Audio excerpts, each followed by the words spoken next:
नमस्कार,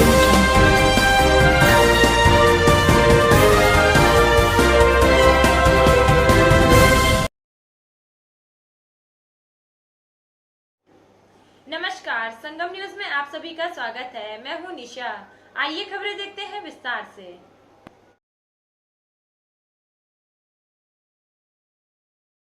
प्रयागराज में संगम तट पर आज से हर साल लगने वाले माघ मेले की शुरुआत हो चुकी है। आज माघ मेले का प्रथम स्नान पर्व मकर संक्रांति है। सुबह से ही श्रद्धालु यहां मोक्षदायिनी गंगे में स्नान के साथ ही दान पूर्ण कर मोक्ष की कामना कर रहे हैं। वैसे तो मकर संक्रांति के मुहूर्त आज रात 8 बजे से शुरू होकर 15 जनवरी सुबह 8 बजे तक रहेगा, जिसकी वजह से बहुत से लोग कल मकर संक्रांति मना रहे हैं। बावजूद इसके श्रद्धालु संगम में लोग आज पहुंच रहे हैं और स्नान कर रहे हैं। कड़ाके की ठंड और कोरोना संक्रमण के खतरे की वजह से अनुमान के मुताबिक लोग संगम नहीं पहुंच रहे हैं। संगम में डुबकी लगाने कल्पवासियों के अलावा भी बड़ी तादाद में दूसरे श्रद्धालु भी पहुंच रहे हैं। संगम क्षेत्र में सूर्य बादलों के साथ लुका छिपी खेल रहा है।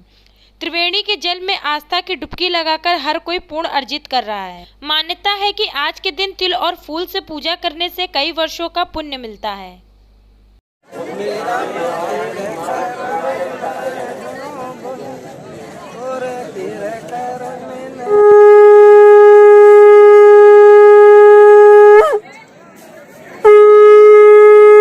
मकर संक्रांति का दिन है। आज यहाँ नहाने पर और दान करने पर बहुत ही बड़ा पुण्य मिलता है, ऐसा हमने सुना है। और यहाँ पर गंगा, जमुना या सरस्वती का तीनों धाराएं यहाँ मिलती हैं। और महाकुंभ का ये जो मेला है बहुत ही सरकार ने एक बहुत ही अच्छा प्रोग्राम कर रखा है। ऐसी व्यवस्था पहले देखने को हमें नहीं मिली। बहुत अच्छा है और काफ़ी ठंड भी है, लेकिन जब हम यहाँ पर नहाते हैं तो ठंड का बिल्कुल भी एहसास नहीं होता है। वही मकर संक्रांति, गंगा स्नान, पूजन करना, दान करना, ये तिल का लड्डू और चिवड़ा का लड्डू, चावल, पैसा वैसा दान किए। आज का दिन मकर संक्रांति का दिन बोला जाता है। मकर संक्रांति मतलब तिल का दान होता है। तिल का दान और सोना दान, पैसा दान, जैसा जिसका श्रद्धा हो, लेकिन इसमें अधिकतर तिल का दान होता है। मकर संक्रांति के दिन पवित्र नदियों में स्नान और दान पुण्य के अलावा पतंग उड़ाने का भी चलन है, जिसकी वजह से इसे पतंग पर्व भी कहा जाता है। संगम नगरी प्रयागराज में मकर संक्रांति के अलावा आज पतंग संक्रांति भी मनाई गई है। शहर के परेड ग्राउंड से लेकर सभी मोहल्ले में घरों की छतों की मुंडेरों में लोगों के पतंगबाजी की दीवानगी देखने को मिली। आज मकर संक्रांति का पर्व है। हम लोग बचपन से देखते आ रहे हैं कि मकर संक्रांति सब मनाते हैं पतंग उड़ा के। इसमें पतंग उड़ाया जाता है। हम लोग भी आए हैं पतंग लेने। धूमधाम से सर घर पे जाके सबके साथ पतंग उड़ाएंगे और बड़ा मस्ती करेंगे। पतंग लिया आपने? हमने 4 वाली ली है पतंग और मंझा लिया है, और घर जाके सबके साथ अच्छे से उड़ाएंगे पतंग। वैसे मकर संक्रांति के दिन पतंगबाजी की देश में पुरानी प्रथा रही है। ज्योतिषाचार्य शिप्रा हंसराज के मुताबिक मकर संक्रांति के दिन पतंग उड़ाने की प्रथा युगों पुरानी है। धार्मिक मान्यता के अनुसार सबसे पहले भगवान राम ने अपने बाल्यकाल में अपने मित्र मंडली व भगवान हनुमान के साथ पतंग उड़ाई थी। तभी से संक्रांति के दिन पतंगबाजी की प्रथा शुरू हुई। भगवान श्री राम द्वारा पतंग उड़ाने का जिक्र तमिल रामायण, तंदनान रामायण व तुलसीदास रचित रामचरितमानस में भी किया गया है। तुलसीदास ने भगवान श्री राम के बाल्यकाल का वर्णन करते हुए लिखा है कि राम एक दिन चंग उड़ाई इंद्रलोक में पहुंच जाई, अर्थात एक दिन भगवान राम ने पतंग उड़ाई जो इंद्रलोक में पहुंच गई। उस पतंग को देखकर इंद्र के पुत्र जयंत की पत्नी बहुत आकर्षित हुई और पतंग उड़ाने वाले के दर्शन में सोचने लगी। उसने पतंग को ये सोचकर हाथ में पकड़ लिया कि पतंग उड़ाने वाला इसे लेने जरूर आएगा। जब काफी देर तक भगवान श्री राम को पतंग आकाश में नहीं दिखाई दी तो उन्होंने हनुमान जी को पतंग ढूंढने के लिए भेजा। हनुमान जी पतंग ढूंढते हुए इंद्रलोक पहुंच गए। वहां उन्होंने स्त्री से पतंग की मांग की तो उसने पतंग उड़ाने वाले के बारे में पूछा। तब हनुमान जी ने भगवान राम का नाम बताया।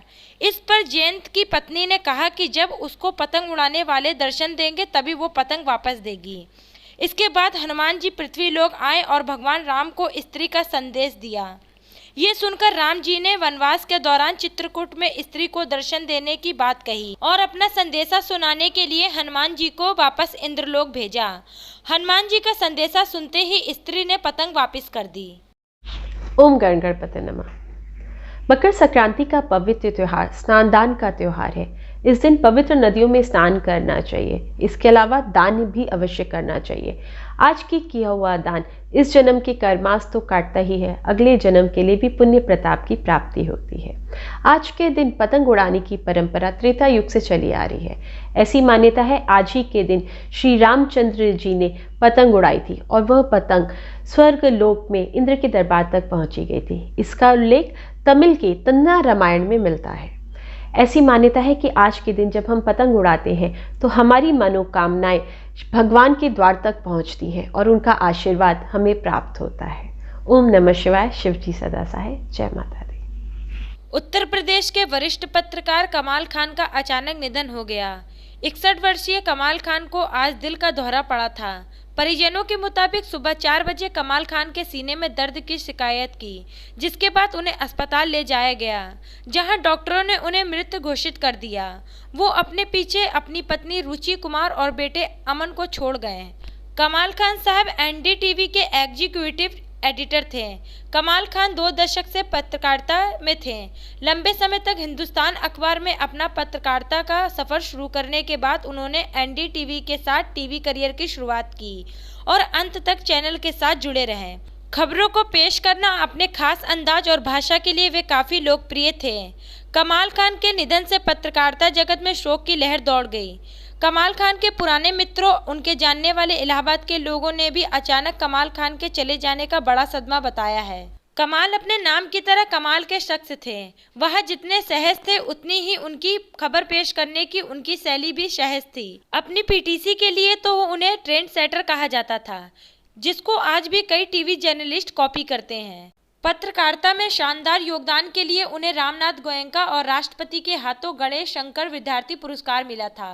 कमाल खान के निधन पर उत्तर प्रदेश के राज्यपाल आनंदीबेन पटेल, मुख्यमंत्री योगी आदित्यनाथ, समाजवादी पार्टी अध्यक्ष अखिलेश यादव, बहुजन समाजवादी पार्टी प्रमुख मायावती, कांग्रेस के प्रदेश अध्यक्ष अजय कुमार लल्लू ने गहरा शोक व्यक्त किया और दिवंगत आत्मा की शांति की प्रार्थना की। आज हमारे बड़े भाई की तरह हमेशा सर पे हाथ रख कर के चलने वाले इंसान हमारे कमाल सर आज हमारे बीच में नहीं है। इस बात का इतना दुख है कि मेरे पास शब्द नहीं है बोलने के लिए। मैं एकदम निशब्द हो गया हूँ। कल रात तक जिनसे मेरी बात हुई, आज वो हमारे बीच में नहीं है। हमेशा जब वो बात करते थे, इतने प्यार से बात करते थे, कितनी भी बड़ी से बड़ी गलतियां हम लोगों से हो जाए, लेकिन वो उतने प्यार से उस चीज़ को हमें समझाते थे कि नहीं नितिन, ऐसे नहीं, इस चीज़ को ऐसे करना है, इस काम को तुम्हें ऐसे नहीं ऐसे करना चाहिए, तब ये खबर ऐसे तुम्हारी खबर बन के निकलेगी। तो उनके जैसा व्यक्तित्व, उनके जैसा इंसान मीडिया जगत में तो मैंने कई साल मीडिया में बिताए हैं, लेकिन इन 21 सालों में उनके जैसा शख्स, उनका जैसा व्यक्तित्व मैंने आज तक किसी में नहीं पाया और शायद ही ना पा पाऊंगा। अब आज तो ऐसा महसूस हो रहा है कि आज वो हमारे बीच में नहीं है, हमारा जैसे सब कुछ चला गया हो। वो एक एनडीटीवी के एक परिवार की तरीके से हम लोगों के साथ जुड़े हुए थे, हमारे हर सुख हर दुख में शरीक होते थे और बड़ी गहराइयों से वो हम लोग के साथ होते थे। कोई भी तकलीफ हो, कुछ भी हो, तो अगर उन्हें ना बताओ तो बाद में बल्कि वो नाराज भी होते थे, मुझे क्यों नहीं बताया तुमने। तो बहुत ही मिलनसार, बहुत ही खुश मिजाज, इतने खुश मिजाज इंसान को हम लोगों ने खो दिया। आज बहुत दुख है, बहुत। बेहद ही असहनीय और पीड़ादायक खबर। अल्लाह ताला से मैं दुआ करूंगा, गुजारिश करूंगा कि उनको जो है मग़फ़िरत उनकी जो है करे। महान पत्रकार कहता हूँ, हिंदी पत्रकारिता, टेलीविज़न पत्रकारिता के वो एक ट्रेंड सेटर पत्रकार मेरे साथी थे, मेरे मित्र थे निजी तौर पर। आखिरी बार इलाहाबाद में वो नरेंद्र गिरी प्रकरण में आए थे, लेकिन दसियों साल पहले जब वो जो है नए नए जो है एनडीटीवी में जो है पदार्पण करे थे, तब इलाहाबाद वो आए थे और लोकनाथ व्यायामशाला में उसको जो है उन्होंने कवर किया था। वो स्टोरी बहुत अच्छी चली भी थी। बेहद ही ईमानदार और बेहद ही नेक दिल और सेकुलर मिजाज का पत्रकार मैंने आज तक जो है हिंदुस्तान के टेलीविज़न जगत में नहीं देखा। जरा सा भी उनके जो है तल्खी नहीं होती, उनकी खबरों में तल्खी नाम की चीज़ ही नहीं थी। ये कहा जाता है कि बायस होकर पत्रकारिता करना या खबर को पेश करना, ये उनके अंदर था ही नहीं।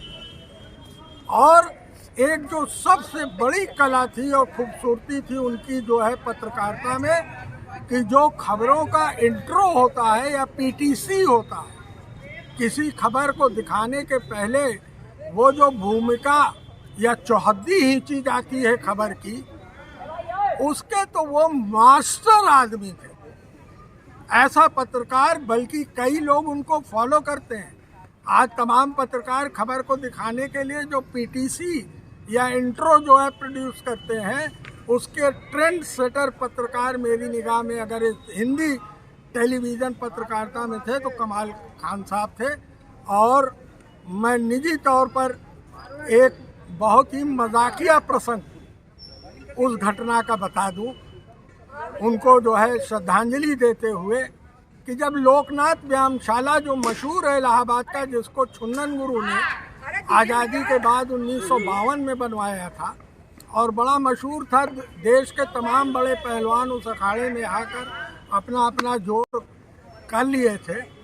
तो एक कहावत मैंने बताया था उनको, उस पर बड़ी देर तक हंसते रहे। वो ऐसे था कि लोकनाथ, इलाहाबाद के लोकनाथ व्यायामशाला में एक कहावत है कि जो नया पहलवान आता है अखाड़े के अंदर, उसको पुराने पहलवान का लंगोट को जो है पानी में डुबो के लंगोट का जूस पिला दिया जाए तो वो नया पट्ठा तैयार हो जाता था और नया पहलवान बनता था, तगड़ा पहलवान बनता था। तो बड़ी जोर हंसे और हंसने के बाद उनका कैमरा भी जो है वो हो गया जो है। बाद में जो है फिर उन्होंने उसको कंटिन्यू रखा। बाद में पूछा, बाबा ये लंगोट का जूस क्या है? हम कहा ये एक कहावत है कि पुराने पहलवान के लंगोट का जो जूस है, वो लंगोट में इतना घी और मट्टी उसमें मिल जाती है कि उसको निचोड़ के लंगोट का जूस नए पट्टे को पहना दो तो वो माकूल और मुकम्मल पहलवान बन जाता है। ये हमारे एक मजाक के तौर पर मान्यता है, इसमें कोई यथार्थ नहीं है। तो उस पर बड़ी देर तक हंसते रहे। बाबा आप बड़े मज़ेदार आदमी हैं, आप बड़े जो है वो जिंदा दिल आदमी हैं। तो हम ऐसे सच्चे पत्रकार को और पत्रकारिता के एक निहायत ही उम्दा किरदार को और इंसान को हम लोगों ने आज खो दिया है। मैं विनम्र श्रद्धांजलि उनको जो है अर्पित करता हूं और वो ऊंचे मुकाम में जन्नत में रहें। इंसान तो बेहतर थे ही, पत्रकार भी आला थे और ऐसे इंसानों की अभी इस देश को बहुत ज़्यादा ज़रूरत थी। वो जहाँ भी रहें वो जो है सुखी रहें और उनके परिवार को हिम्मत दे। ईश्वर जो है कि उनकी जो है जो कमी है, उनकी रिक्ति है, वो तो जो है उनको भी हिम्मत दे और हम जैसे दर्शकों को, टेलीविज़न न्यूज़ के दर्शकों को भी हिम्मत दे कि कमाल खान के बिना अब टेलीविज़न और एनडीटीवी देखने का हम लोगों को हौसला बनाए रखें। यही हमें अब इलाहाबाद से उनको अपनी श्रद्धांजलि के रूप में कहते हैं। संगम न्यूज परिवार भी पत्रकारिता की इस शख्सियत की अचानक हुए निधन पर बेहद दुखी है। हम सबकी तरफ से दिवंगत आत्मा को नमन और हृदय से श्रद्धांजलि। आज खबरों में बस इतना ही। आप हमारे YouTube चैनल को लाइक कीजिए, सब्सक्राइब कीजिए और शेयर कीजिए और आप देखते रहिए संगम न्यूज। नमस्कार।